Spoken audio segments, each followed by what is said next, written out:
lovers throughout the world are wondering, what comes after Ron Paul? Of course, he might not be elected president in 2012, but as president, I think we know that Ron Paul won't be able to stamp out statism entirely, and many of us worry about what might happen if the dollar collapses and the economy really tanks while he's in the White House. Some libertarians are even hoping he doesn't get elected so that libertarianism isn't left holding the bag. But I'm much more worried about what happens after Ron Paul if he loses.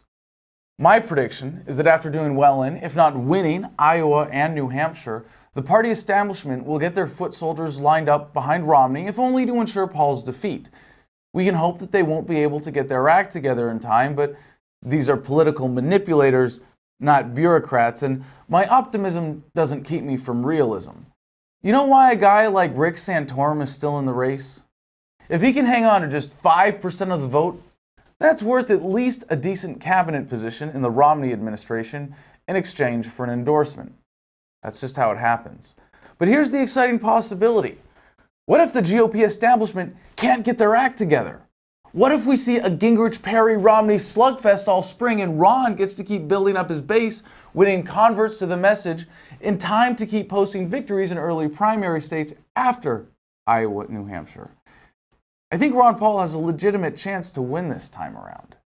It's still not the most likely outcome, but a real possibility. And this is the real race for the base of the Republican Party. Can we convert GOP primary voters to believe in freedom and the Constitution before the various flavors of statists who have hijacked the Republican Party congeal into another toxic brew of neoconservative pro-war nationalist crap, a la John McCain, thus ensuring another 4 more years under the great imperial leader Barack Hussein Obama? In a recent interview, I was asked, what if Ron Paul loses? By an 11-year-old girl from Oklahoma who had so much hope for Ron Paul and his message of liberty. Her sister asked, is Ron Paul our only hope? And I told him that Ron Paul was not our only hope, and that if he loses, the message of liberty lives on and the work continues, and I firmly believe that the human evolution to a free society is inevitable. And I don't mean to take any of that back, but I've been thinking about it, and there's something I need to add to that answer.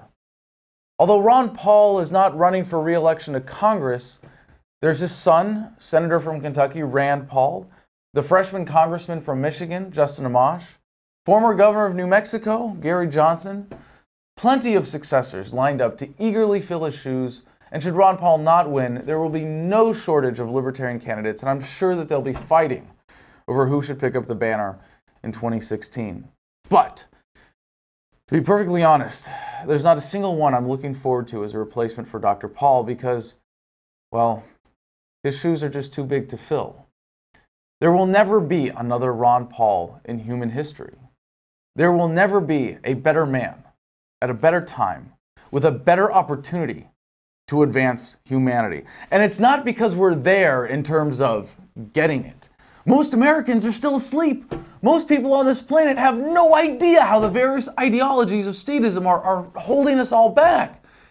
This opportunity exists because Ron Paul might as well be God's gift to human liberty.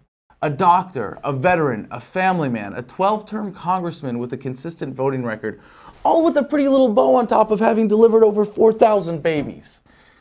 Not only that, but he has so dedicated his life to the cause of freedom that finally, in 2012, at age 76, while still in good health, and having already subjected himself to the ridicule he faced running for president in 2008, he is now in a position to win the GOP nomination, beat Obama, and not just end so much human suffering by taking the reins of the monstrosity known as the federal government of the United States of America, but to seize the biggest platform in the world from which to proclaim the message of liberty and human dignity and the universal rights of every man, woman, and child, and bring about the real revolution, which is the revolution of the mind, the love-evolution, that paradigm shift I keep telling you is happening.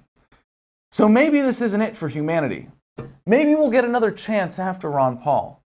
But I, for one, will not stand idly by and let this opportunity pass while consumed by the nonsense of everyday life, knowing that what is hanging in the balance is the chance to create a better world for future generations now. Hanging in the balance is at least 4 more years of unnecessary wars be they led by Obama or by Romney or whomever. Hanging in the balance is the continued pride of the unemployed in America whose lives will not be improved as long as the Federal Reserve is sucking the life out of this economy. Hanging in the balance is an opportunity to realize real freedom within our lifetimes. But an opportunity like Ron Paul might not come around for another generation or two. Who knows how long this era of statism that I know in my heart humanity will look back on with shame will last if Ron Paul is not elected in 2012.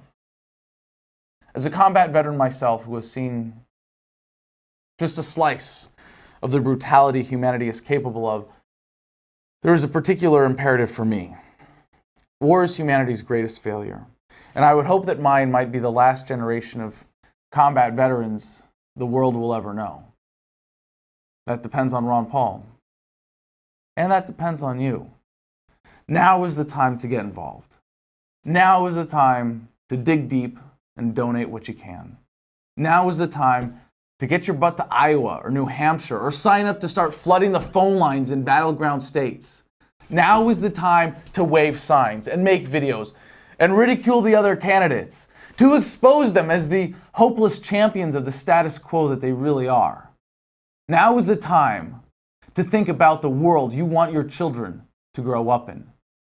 Now is the time to make peace.